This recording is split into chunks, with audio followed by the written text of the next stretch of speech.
All right, so like I said, we look at we've looked at chapter 1, which is talking about concept and need for assurance. Yeah, that should be the topic for chapter 1. So that one was talking about what is assurance, what is audit, why do we need to have an assurance on the financial statements, what is the expectation of the shareholders of the business, what is the expectation of the directors of the business. In that same chapter, it was affirmed that the directors of the business are managing the shareholders' wealth by ensuring that there is adequate proper management and there is adequate control to ensure that there are no room for creating issues in the sense that maybe anomalies or taking unnecessary usage of the company's resources for what is not meant for. Yeah. So we look at what are the expectations of auditor. As an auditor, it is your primary responsibility is not to catch thieves, it's not to detect fraud, but that's giving your opinion. So when you see auditor before, you're looking at auditor like, okay, auditor want to come and catch you as a thief. Yeah. But then this chapter 1 is telling us that your primary responsibility, the primary responsibility of that auditor that you have in your company that came to audit your book, if you're familiar with one or two of them, their expectation, their primary aim is not to come and catch thief, is not to come and catch frauds, but to come and give an opinion on what the financial statements have been presented, right? So I think those are some of the things that we'll talk about in chapter 1. Then in chapter 2, I think we talk about professional ethics. Yeah, professional ethics, code of conduct. Professional ethics and code of conduct. Yeah, that's the way it is. So, how are you expected to behave as an auditor? What are the code of conducts that are guiding you? So, if I ask now, what are the code of conducts? What are the ICAN code of conducts? In that same place, we talk about the safeguards for an auditor. What are the things that will protect? So, protect the auditor, the institution, the professional body, the law of the land, which is the karma, all of those things. Then we have the ICAN code of conduct. I'm sure everybody here knows that, but let me not assume, and let me not ask question either. So when we say ICAN code of conduct, we're talking about those codes, those guidance, those things that protect an auditor in carry out their responsibility. So what do we mean by that? We're talking about the likes of integrity, the likes of confidentiality, professional competence, and I think there are like 5 of them, right? Professional competence and due care, professional behavior, and objectivity. So all of those things makes up what ICAN code of conduct talking about the guys and auditor in making their decision, right? So welcome once again, welcome everyone. Thank you all for joining. I am Bukola Olale. So we'll be looking into chapter 3 briefly, and permit me, I've not been able to do this summarized notes to the end of the chapter. But once we run through this, we'll just solve 1 or 2 questions and we'll call it a day. So I'll not take so much of your time. I'll try as much as possible to be at a fast pace. And I'll try as much as possible to carry you along to make sure that you're getting it. So welcome everyone, welcome. All right, so we have this now, obtaining an engagement. You know, we've done chapter 1, we've done chapter 2, this is chapter 3. Yeah, So this is chapter 3 now, talking about obtaining an engagement. Now, just looking at the word obtaining, then an engagement, what are we trying to do? We're trying to say, in a layman term, what we're trying to say is that you are trying to pick up a responsibility. Just like so many of us here, we are engaged with a company. So that engagement, you picking up that employment letter is an engagement. That's how you see some people ask you, are you engaged? Not in relationship or in love term now. We're talking about, are you engaged in terms of job? Is she engaged now? Is he engaged now with a job in his or her career? So now we are saying obtaining an engagement. Now, for you to pick up, just like you want to pick up an employment letter from that your company that you work with, before you pick it up, what are the things you need to consider? You see so many HR people coming online telling you, oh, you have to look at the the the HMO, the company's rules, all of that, like that, like that. Same way is applicable to an auditor here. So when you see obtaining an engagement, just remember that we'll talk about, okay, before you pick up that employment letter, what are the things that are expected of you? What are the things that you need to look at? What are the things you need to consider? Same way it's applicable here, that obtaining an engagement is talking about what an auditor need to look into. And right there we have different ISA, right? We have ISA, I think ISA 210. ISA 210 is how you agree to audit engagements. How do you agree to audit engagement? That's ISA 210. So you need to begin to take cognizance of this ISA. So ISA is, like I said earlier, is international standards on auditing. So that's ISA 210, right? Now we are saying, what is the introduction? We have external auditors must consider both commercial and ethical factors before accepting a new engagement, a new audit engagement, while adhering to the legal requirements of CAMA. Although the audit practice aim to make profit, not all engagements should be acceptable solely for financial gains. Some cases it may be necessary to decline an appointment due to commercial or ethical concerns.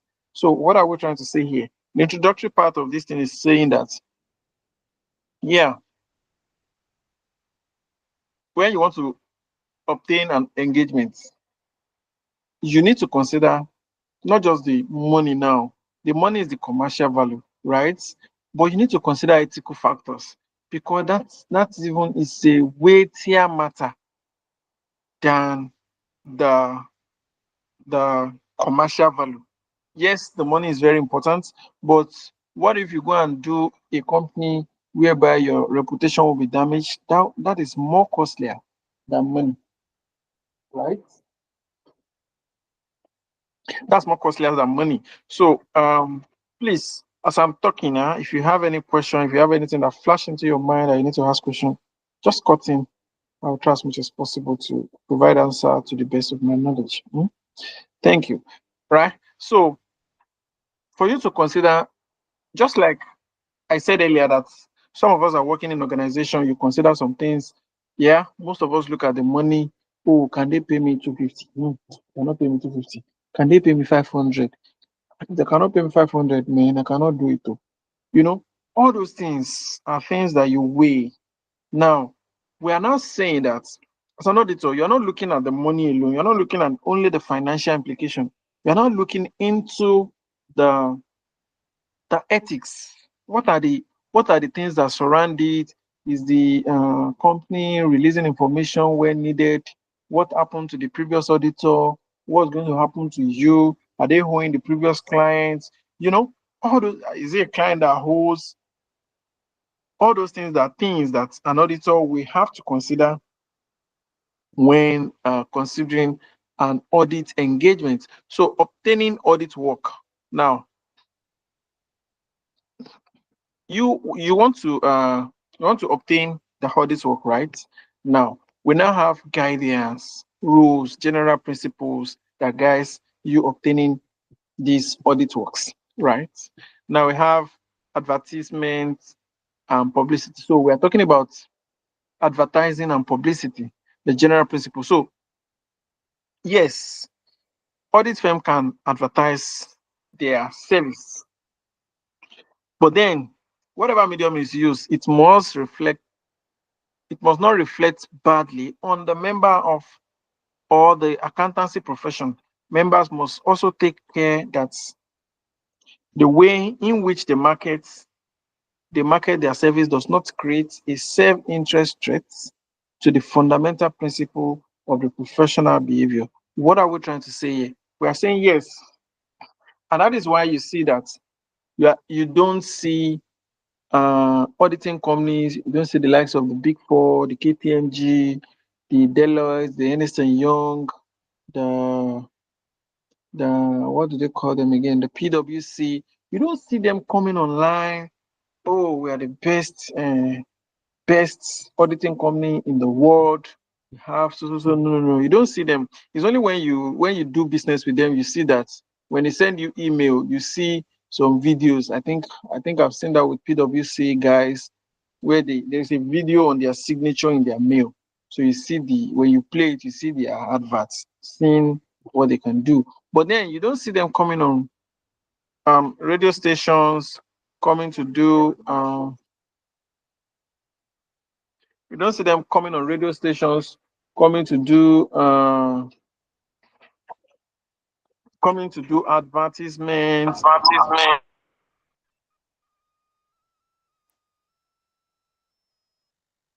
Can we hear me? It's an echo. Yes, sir, we can hear you. All right, thank you. So you don't see them coming online, coming to do advertisement. Why? What are they trying to protect? They're trying to protect the general principle that guys, that auditing works, the auditors, because if they, but it's difficult for you to come and do advertisement without saying we are the best in this field. Now, the profession doesn't want to hear that because it will mean that when you say you are the best in this, it will mean that other people are not the best as much as you are saying it. So there's no way you want to do an advertisement. Most likely you will want to ridicule other people that are your competitors, right? So that is what the principle is saying, that yes, you can advertise, but then you have to convey it to the public in the way that it will not discredit others in that your profession. That's what the professional body is saying. Then we have members codes typically also states that advertisements and promotional materials must not.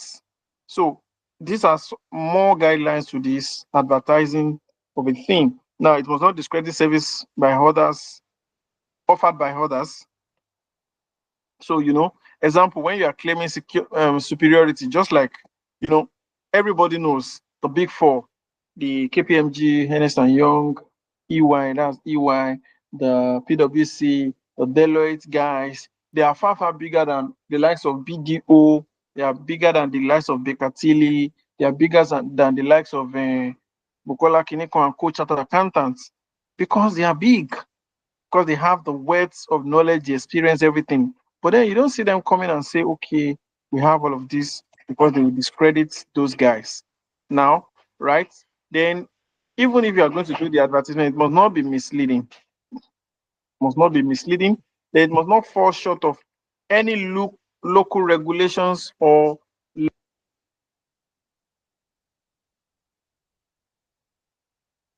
must not We fall can short. hear you again. You can hear me? We can hear you now. We can hear you now. All right. So it must not be misleading. It must not discredit others, and it must not fall short of any local regulation or legislations. So that's what we said about the guidelines for advertisements. Then we now have advertising and publicity. So ICAN code of conduct, ICAN code of ethics rather. So now came and said, okay, advertising and publicity.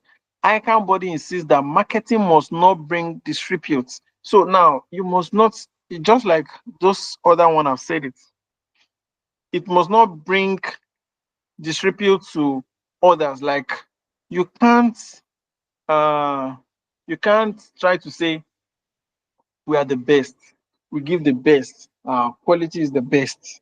It means you are saying that others are not as, they're not measuring up to your level. Whereas all these people that you're saying they're not measuring up to your level to, they are lists of chartered accountants. So are you saying what I can have are certified to be qualified person or qualified body is no longer qualified, or you have more than them? So that's what ICAN is trying to say. That's what ICAN is trying to say. Then we say that it must be truthful and should not make an exaggerated claims for services offered. The qualification process or experience gain. You see, now you mustn't begin to say, okay, we have over 200 years of experience. We have qualifications that others don't have. Our own ACA, they have our own accountants, our own auditors, they have ACCA, ACA, LMB, DBN, all of those things. You know, we have gained experience for over 100 years and all of that. You know, so you don't come here and begin to say all of this. Then you must not come and be making disparaging references to unsustainable comparison to the work of another chartered accountant. So more like you want to begin to like use your own work to compare other chartered accountants to say, okay, look at what we have done, look at what they have done, look at what they are doing, right? Because what you believe what you have done is better than what they have done. So it's going to mean that you are making them less of their value. Whereas these people are certified to be a qualified practitioners, chartered, a qualified auditors by the professional body ICAN. So ICAN Code of Ethics is saying, no, don't come and do marketing that will disregard or that will lower the value of other people in the body, in the ICAN body, right? Are we getting it? Is it clear? Yes, sir. So far, so good. Okay, Yes. thank you. Now we have fees. All of us know fees. All of us know ego, owo, money, right? Now, when there's reference to promotional materials as regards fee, it must be clearly and accurately described without being misleading. Fee comparison with others are allowed, provided they are not misleading and comply with laws and regulations. Discount of or free consultation to discuss fee can be offered. So what we are trying to say here is that even if you are doing discount, even if you are doing okay, come and audit with us, we are going to give you discounts, come and like you are free to compare your price with other competitors in your field, right? As an auditor, you can compare your money, is allowed.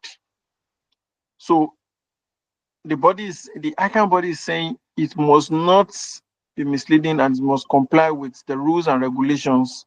What's the rules and regulations that guys price competition in the country? You must abide with that.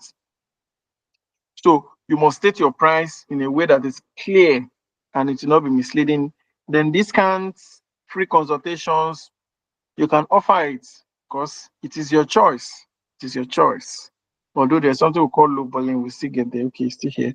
Now, we're not talking now about introduction of new clients. Introduction of new clients. Now, so fees and commissions for clients introduction are common in many countries, but safeguards are necessary to protect ethical principles, such as disclosing arrangements to clients. ICAN Code of Ethics prohibits Nigerian chartered accountants from paying or receiving referral fee to obtain clients, particularly when specialist services are needed. This practice can compromise objectivity, professional competence, and due care. So what are we trying to say here? In summary, in a simple term, what we are trying to say here is that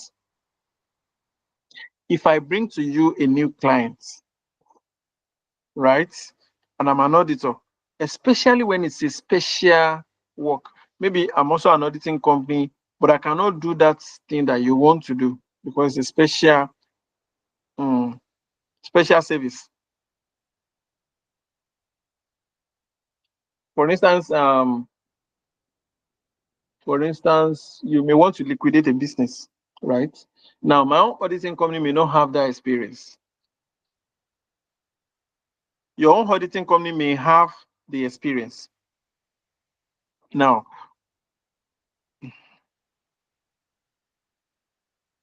welcome, great gracious. So, where did I stop?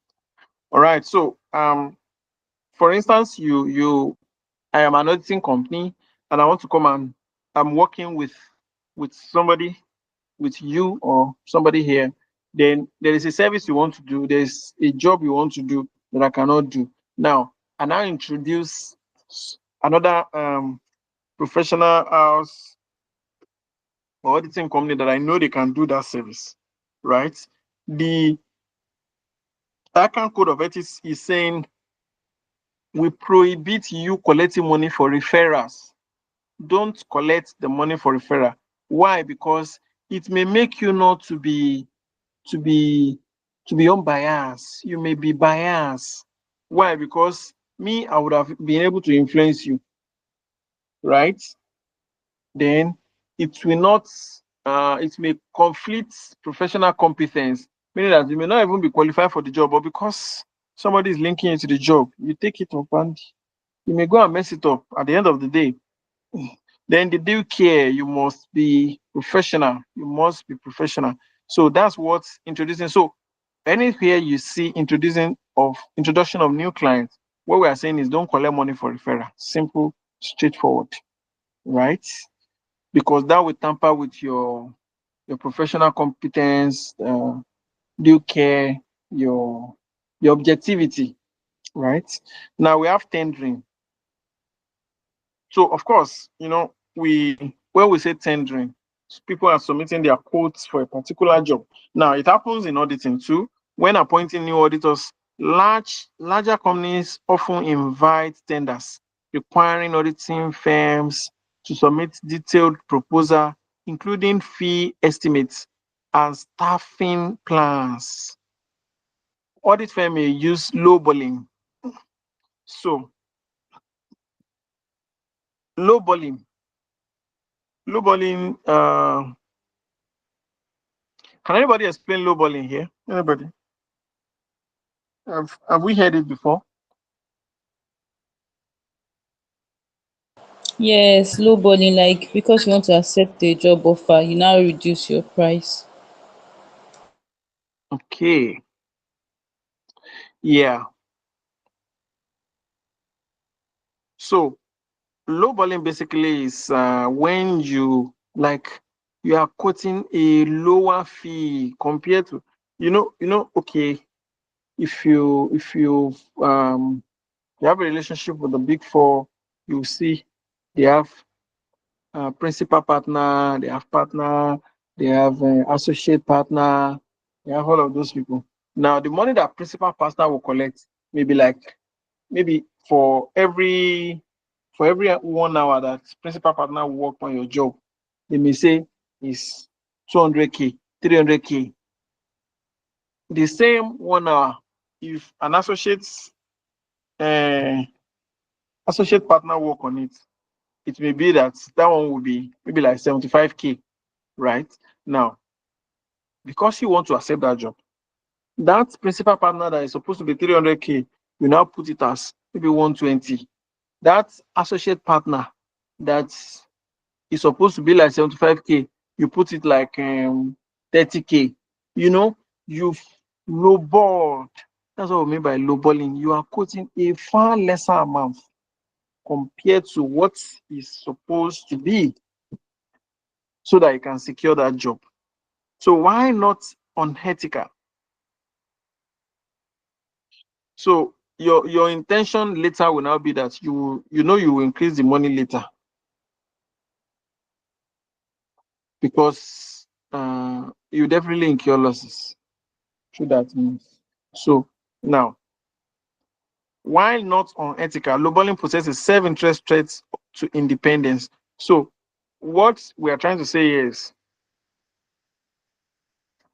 when you collect job based on lowballing, yes, well, it may not be unethical. It may be ethical to lowball so that you can get customer, but then you may be faced with independence threat, meaning that you may not be independent in your decision making. Why? Because you've already made yourself so low to the extent that you are looking for that job. So the owner of the business, the directors of the directors of the business may counter you. I mean, they can use that against you and make things difficult for you by saying, well, this is what you need to do there. Because they know you've accepted low amount of money. So they'll feel like this one is an hungry auditor. So anything they bring for you, you will likely collect it because of that low ball that you have done. Now, accepting an appointment, ethical matters. So before accepting a new client, chartered accountant must assess whether the relationship poses threats to the fundamental human rights. Right now, such as integrity or professional behavior.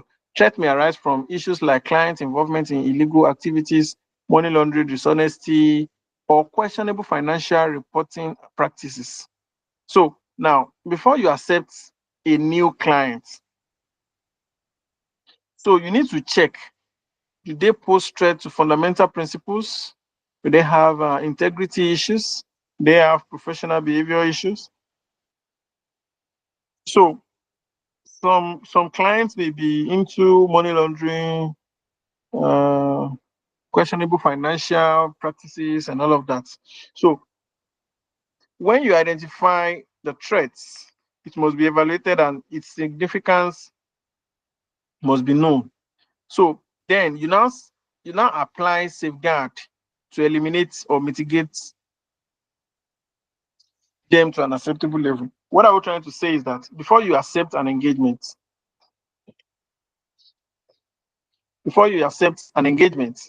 you must ensure that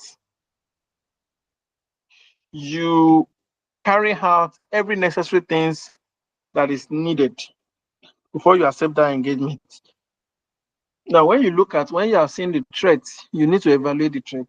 You evaluate the threat will tell you, okay, this is what is happening, that's not what is happening. Is it something that you can bear? Is it something that your entity, your firm can say, okay, we can take this risk and do this job? When you have if the by the time you accept apply safeguards are those things that will protect an auditor from being exposed to unethical issues, unethical matters.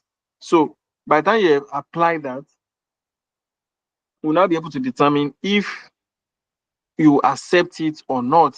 So appropriate safeguards may include obtaining knowledge and understanding of the client, including the owners, managers, governors, and business.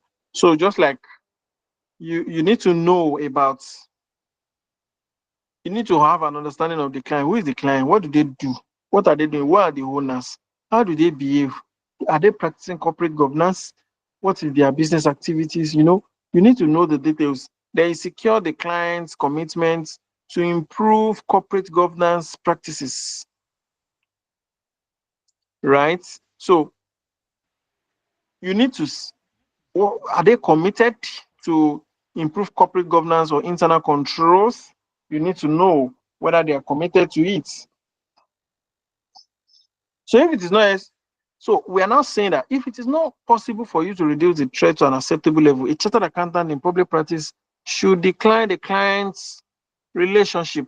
So we are saying that if those threats that you've identified, let's say for instance, independence threats or self-interest threats, now is going to face you in that line or in that business with that client, what the body is saying is that decline the job, decline the job. Don't accept it, because this will not make you to be able to do your job as needed, and it will not give you credibility, and meaning that your assurance, the assurance report that you're going to give will create issues, right? Now, we have engagement acceptance. As a chartered accountant in public practice should only provide services they are certified and competent to perform. Before accepting a client engagement, they must possess potential threats to compliance with fundamental principles like self-interest threats to competence. If significant threats are identified, safeguards should be applied to mitigate them.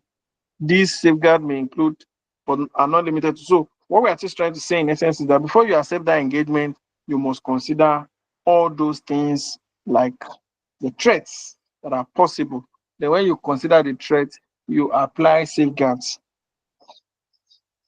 So the safeguards may include understanding the client business operation, just like as we've mentioned before, acquiring the knowledge of the relevant industries or subject matter, assigning sufficient staff with the necessary competencies, using expertise. So all of that are the safeguards that I need to use when accepting an engagement. So what are the procedure after accepting an appointment?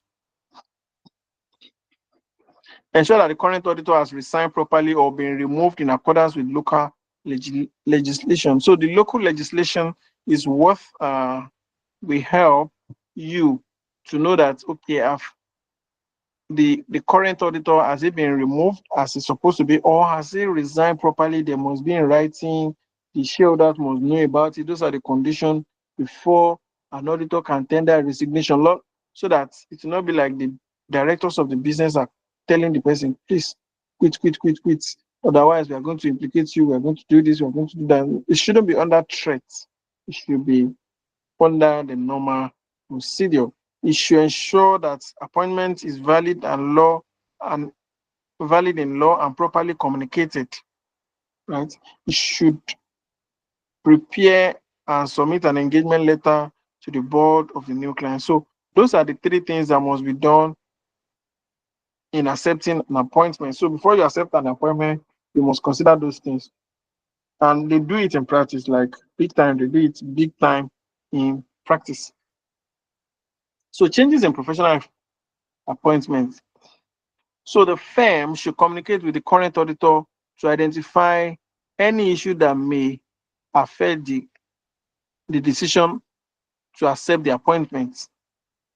The discussion which is both a professional courtesy and a practice step helps the firm to determine whether they wish to work with the client or not. So you as an outgoing auditor, you must give them information that will help them whether to accept or to decline the engagement. So the following points should be noted in connection with communicating with the current auditor. What are the things you can ask the current auditor? One, when approached by a prospective client, a member should explain their professional duty to communicate with the existing auditor. So they need to talk to the existing auditor. What are the things that are obtainable here? The client's permission is needed for communicating with so you need to speak with the client so that you can speak with the existing auditor. If denied, appointment should not be accepted. So if the it is the owner of the business, the shareholders that knows the auditor. Now, if the owners of the business, rather, the directors of the business are not giving you access to talk to the outgoing clients, to talk to the outgoing auditor, the ICAN body is saying decline it, because that means some things are fishy, right? If the client denies permission for current auditor to respond to relevant questions, so if they still tell the current auditor, please don't respond to anything these people are saying, and it is known to the new auditor, the auditor should not accept it. If the current auditor provides no relevant information to the new auditor, should decide. So now, let's assume all those permissions were given, permission to talk to the former auditor and all of that, right? If permission is given by the client and the former auditor now refused to communicate, it now depends on you as the new auditing company to determine if or not you want to accept that engagement, right? Then if the current auditor provides relevant information, the new auditor should assess all available information and decide whether to accept the audit work. So if the outgoing auditor provides all relevant information, you as the new auditor, you use that to decide whether or not to accept that engagement. So note, the new auditor may accept the assignments, the engagements, even with relevant information from the current auditor, but must exercise professional and commercial judgments. The new auditor may accept the engagement. So can accept the engagement with relevant information from the current or outgoing auditor. But in everything you do, apply, exercise, and professional judgments, right? Now we have unpaid fee. A member should not accept an audit from another auditor without ensuring proper removal and payment of outstanding fees. So you want to go and accept a new client now, right? Now the new client you want to go and accept now is not paying the outgoing client the money that is owing him or her.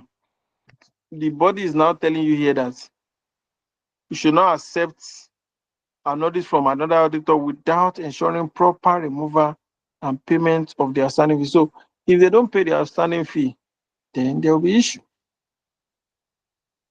They will have confidentiality. Prospective auditor should keep information from an existing auditor confidential, disclosing only that which is necessary for the investigation. So you make sure you keep those data as they are required.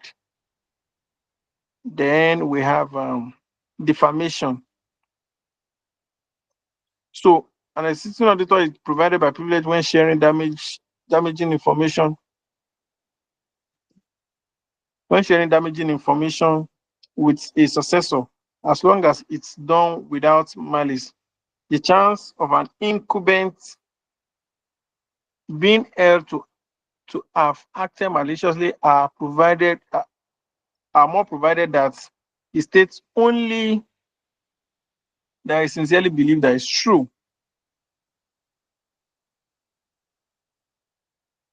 right? So then he must not make baseless and reckless accusation against a client or individual. So you don't defame the auditor. You don't defame the client because you have maybe one or two things as issues.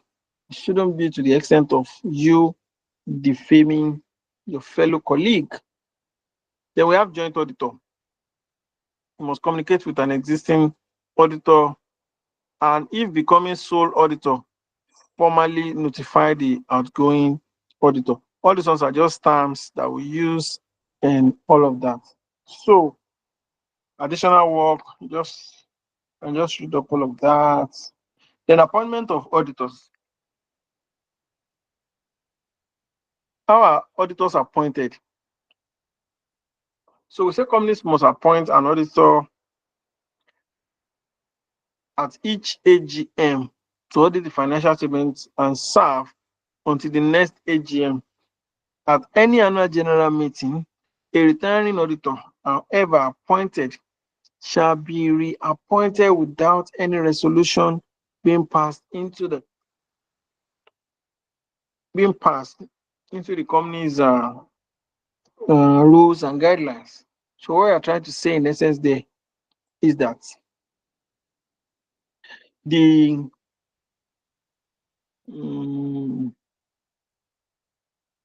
auditor can be reappointed without any resolution being passed. So if you are the current auditor, you can be reappointed. There won't be need for any documentation or no documentation like that as huge again, right? Then, so you must be qualified for the reappointment. That's one. Two, a special resolution at the meeting appoints another person or expressly states that the current auditor will not be reappointed. That's to be stated.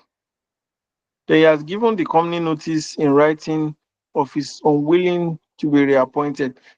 So all these things must be done in appointing an auditor in the annual general meeting, right? So if a resolution to appoint a new auditor fails due to the death, incapacity, or disqualification of the proposed person, the hiring auditor will not automatically be reappointed. Whenever at an annual general meeting, no auditor are appointed or reappointed, the directors may appoint a person to fill the vacancy. So we are saying that as an auditor, during the annual general meeting, so new auditor will be reappointed in the case of death, incapacity, disqualification, even though this must be communicated to the business, right? Directors may then appoint and fill the vacancy. The company must notify commission within, so they must notify CAC, company, the Corporate Affairs Commission, sorry, the CAC, Corporate Affairs Commission. So that's what we mean by commission here, this commission. So within 1 week, when the director's power becomes exercisable, failure to do so results in a penalty for the company and its officers. The first auditors can be appointed by the directors before the company starts business and will hold office until the next annual general meeting. So in essence, all of this is pointing to the fact that the process for which an auditor should resign, the notification, the reappointment, and all of that. So we have remuneration of an auditor. So we believe that whoever appoints an auditor should be able to set the amounts that they will collect.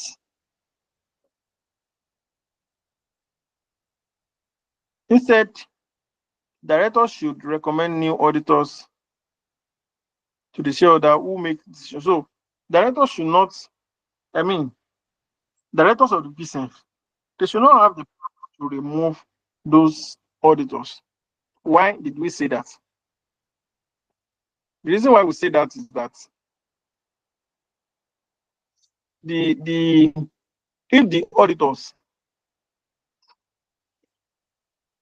the directors of the business have power to remove the auditors, then there will be issue because they will misbehave. They will take advantage of those auditors. They will do whatever they like against them because they know that they want to protect their job. But in a situation whereby they cannot remove them, they don't have the power to remove them, then they are safe to criticize whatever they have prepared. But when they know that, just like an auditor under a one-man business now, whatever the one-man business says, please just do. Your brain will just tell you, just do as it says.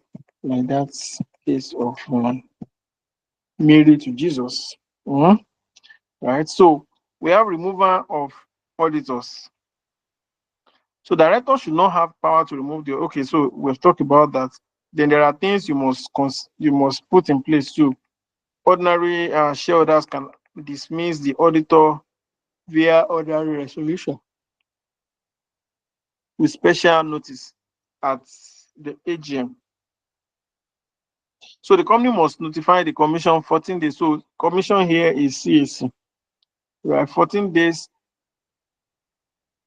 and failure to do so will result in penalties for the companies and its shareholders.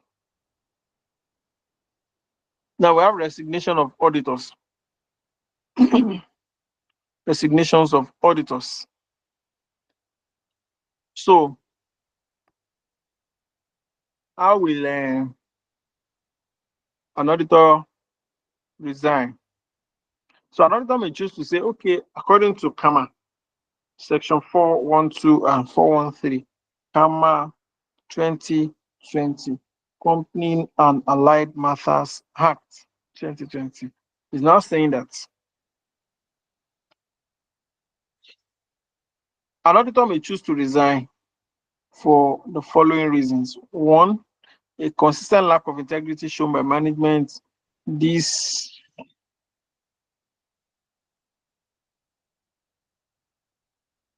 a consistent lack of integrity is shown by. So when the management, who are supposed to be in charge of preparing financials, all of those things, when they lack those skills, those integrity that they are supposed to be used to be responsible. Like what we are trying to say there is that the directors of the, when they are not doing the needful, right?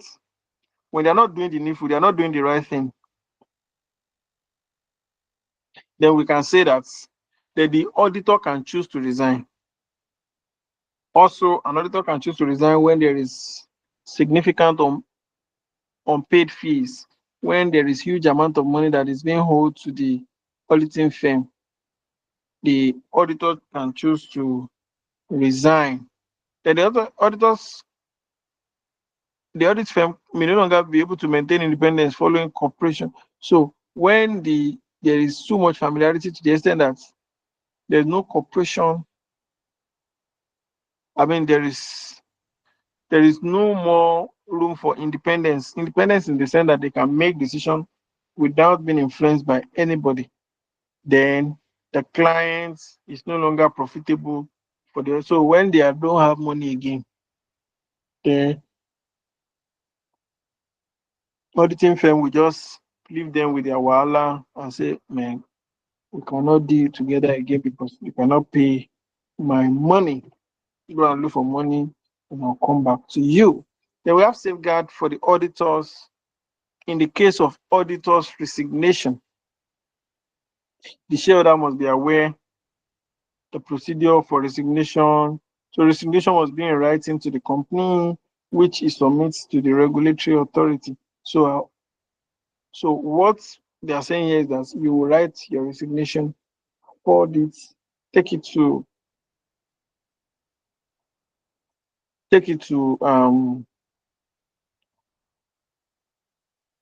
the regulatory authority. Now, when you are resigning, number one thing is it must be in writing. You must put it in writing. Then you take it to your company. Your company will then be the ones to take it to the regulatory authority. The auditor should prepare the statement outlining the circumstances leading to. So you must state the reasons that are leading to you saying you are no longer doing. Then there's a concluding part of this chapter 3. That's the ISA 210. So I'll give us an assignment. All of us will go and summarize ISA 23.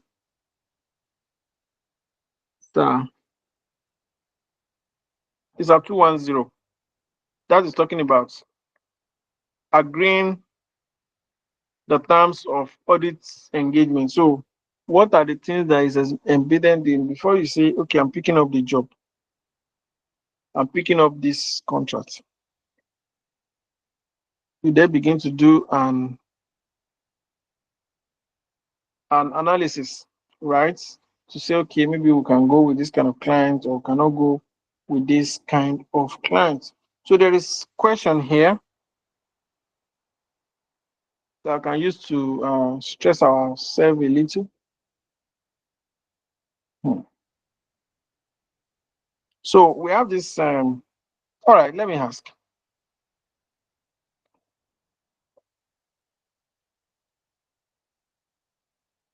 Class is so done.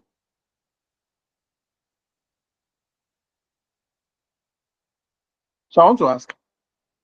So far, so good. Is everything we've talked about, is it very clear? Is anybody here that needs clarity? Please, if you can tell me what that thing that you need clarification on. Thank you very much, sir. Yes, sir. For the regulatory authority, who are the regulatory authority that an auditor who intended to resign from an engagement can No, submit the letter to? Is it no, you are not ICAN? submitting. The auditor is not submitting to regulatory authority. The company is submitting. The auditing company will submit to the company. Then the company will be the one to take it to the commission, which is CAC. Is that fine? It's fine, sir. Okay, sir. Sir, the assignment you said we should summarize is 2-3 It's only. at 210. 210. 210. Okay. Sorry, 210. Agreeing the term of audit engagement. Now we have some past questions here where they ask us, it's a 210. So that's why I say we should summarize it. So that will complete chapter 3 for us. So when are we going to submit it? Next class, sir. It's okay. Every other person, next class.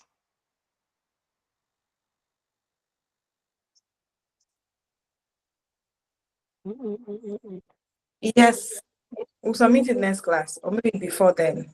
All right. Should we submit it in EM or on the group? You say what? Should we submit it in your DM or we should do it on the group? Whichever one is convenient for everyone.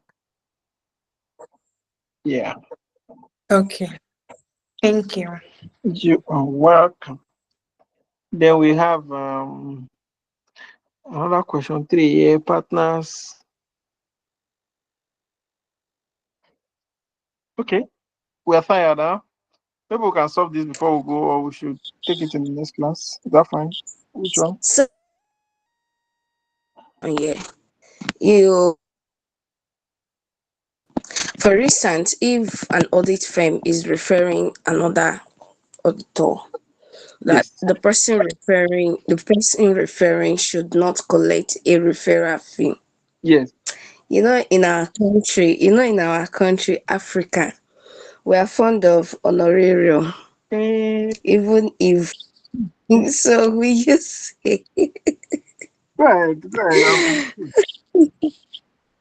okay. We Africa, we love respect. If at all people you want people to show like appreciation, you referring someone like at least show some gratitude.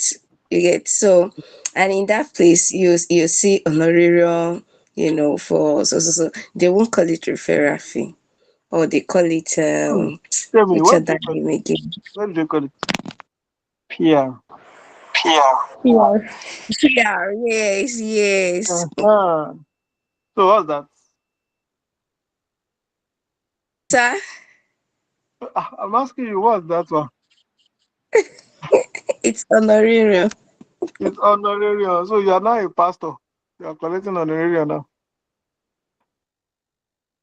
Hey, hey. Anyway, I've not been to other part of the world. Um, I'm born and brought up in Africa. So using Africa as an instance, using our environment as an instance, yes. But then you should know that ICAN made that law and say, as an auditor, don't collect money for referral. So, all those things may not be an issue now, right? All those things may not be an issue until there's an issue. Then you will know that is an issue. So what I mean by that is that, for instance, now you can collect the money and nothing will happen. But then it may take the next maybe 1 year, 2 years, 3 years, and an issue will happen on that financial or the or maybe an issue happen on the financial statement that the person you even refer. Let's say an issue happened. Now, if it gets to the extent whereby the client now sue that auditing company that you recommend, that's when you know there is problem. Now, the auditing firm that you recommend will now say, you self, you chop there now. You know, chop there. That's where the problem comes. Do you get the logic? So beyond, it's always better to protect yourself from every form of financial issues, especially in an organization, right? People get to be careful with collecting money, all those things, all of that, right? So if you choose to collect honorarium, it's against the fact that you are doing it does not mean it's not your choice, it's your choice. But what the body that certified you that say, yes, you are now a chartered accountant, you are now an auditor, you are now a senior analyst, all those things. What the ICAN body is saying is that don't collect that thing and protect yourself from every form of embarrassment. Simple. So that is it. Right? So we have question there, but then I think we have done well. So far, so good. So everybody, is it clear to you, Horse? Is it very clear? Please let me know. Is it very clear? Very clear, sir. Yes, Do we it have is. anybody that have any challenge? So far, so good. Let me know. So I want to ask a question. I'm not really clear on that part of referral. So is it an audit firm referring another audit firm that you're talking about? Like now, let's say I work with an audit firm now. I'm now an Mm. employee. So I want to refer an organization as a client to my audit firm. And maybe I have a motive that, okay, as I'm bringing in a prospective client, there's a commission that is coming to me. Is that what you're talking about? Or we are talking about audit firm, an audit firm that is referring another audit firm or something like that? Okay. So what we are saying is that whether you are an employee of an auditing company or you're a person, what we are saying in essence is that you as an auditor, you're working with another auditing company, right? And you are an auditor. Is that not? Your Yes, sir. license is given to you by who? By ICAN. Who now say you should not collect referral money? ICAN. So you can see you have answered the question yourself. Okay, sir. So, like I said, I did not say you should not collect it too. But if the thing we He choke. so is it Hold on, far. so that's it though. You can collect, but it is what it is. Right? Okay, sir. Right. You are not a marketer. Now. If you are a marketer, now, we know you are working for commission. Per sales person, we know you are working for your money based on commission. But now you are an auditor certified by the body ICAN. Now you belong to that body. In fact, that certificate that you hold is the body that issued it. Sir, it's other income. OCI, other income. Other income. Now you now have your own statement of profit or loss that you want to use to declare other income. It's okay. It's okay. Don't collect it. Simple, straightforward. We have talked about. And if you collect it, anything happens. You know, when there is an issue, when there is an issue, when there is issue, for instance, like I said, you can recommend me now to your company and say, this guy, his auditing company is wonderful. He will do this, he will do that. Now, your company take solace in that and they engage me. At the end of the day, the nonsense I do. But because you did not collect money, you are sorry. It's because of the job you have seen them. No, let's not say the auditing, I mean that company is now suing me for the nonsense work that I've done. When they sue me, I'll not have mouth to say, okay, I will pay this person a referral fee. But then if you had collected money, I would say, but they've collected referral money from us now. They know that we cannot do this thing very well before, right? So when it becomes an issue, it's easier. I cannot say don't collect it. They know what they are saying. Because if there's an issue, what will protect you? Nothing will protect you. When they're able to bring evidence that we pay him 30K, we pay him 100K, no matter how big or small the money is, so far you have been paid, you have been paid. That is the issue. That's what we are talking about. Right? That's what we are talking about. So, Mr. Affair, please don't collect referral fee. It can have a repercussion. Thank you. So, any other question?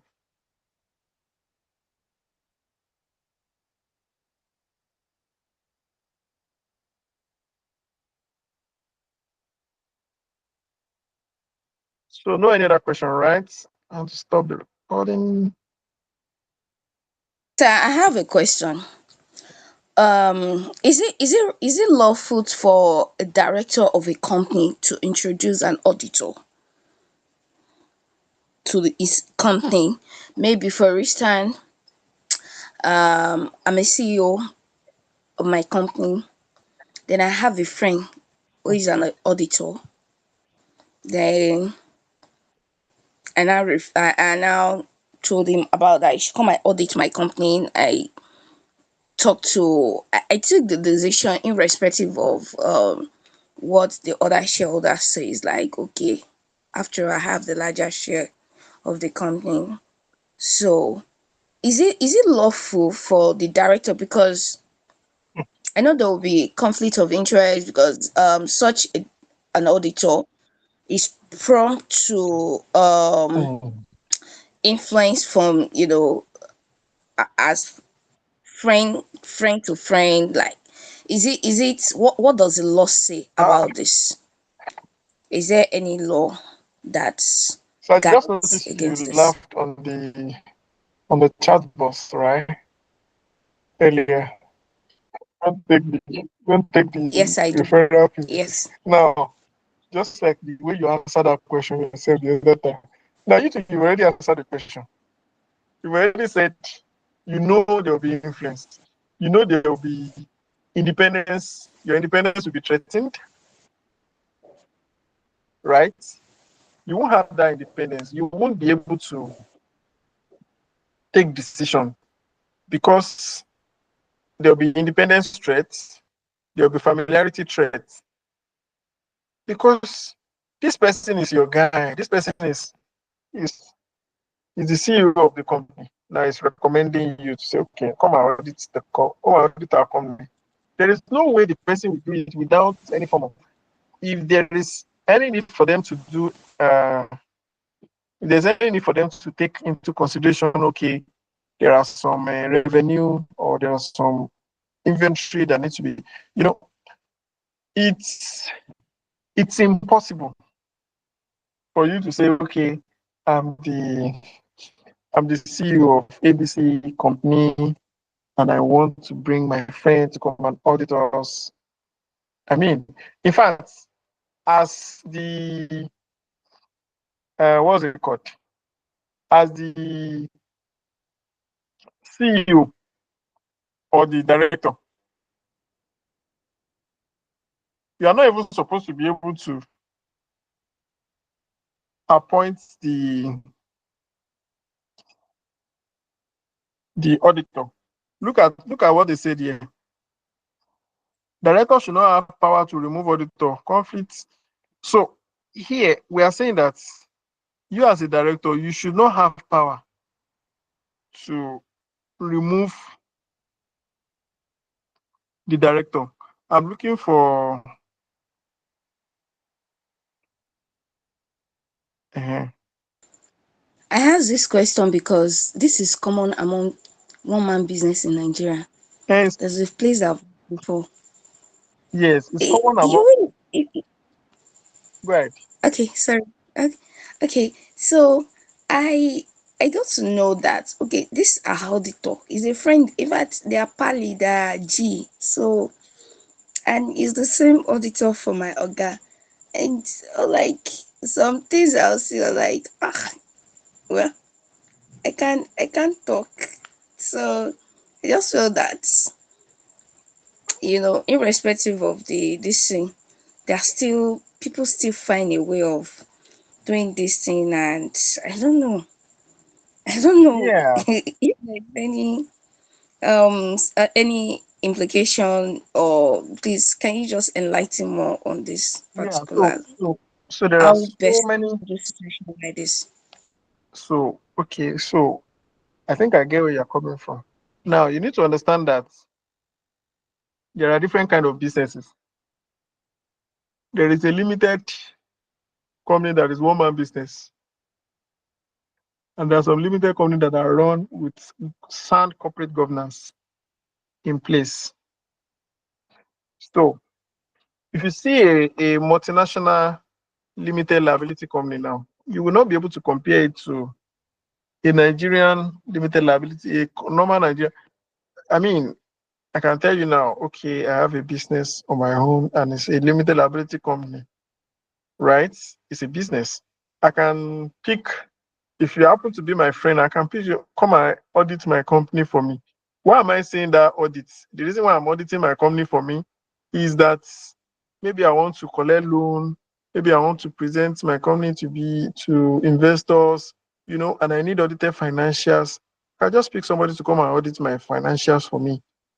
Yes, it is against the corporate governance issue, is against the corporate governance principle, right? So, but the rightful thing to do. In fact, you as a director of the business, you are not the owner of the business, right? The directors of all those management. Okay, for instance, now most of us works in an organization.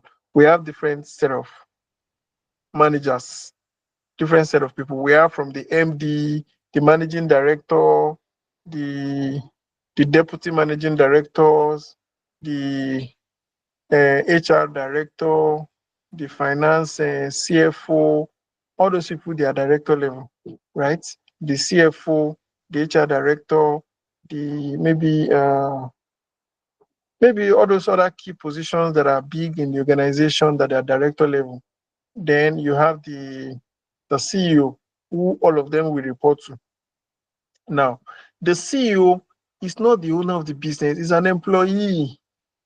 He's an employee. So the employee is, and that is why if you remember that chapter 2, you will see that they stated this is the responsibility of the directors of the business. Who are the directors of the business?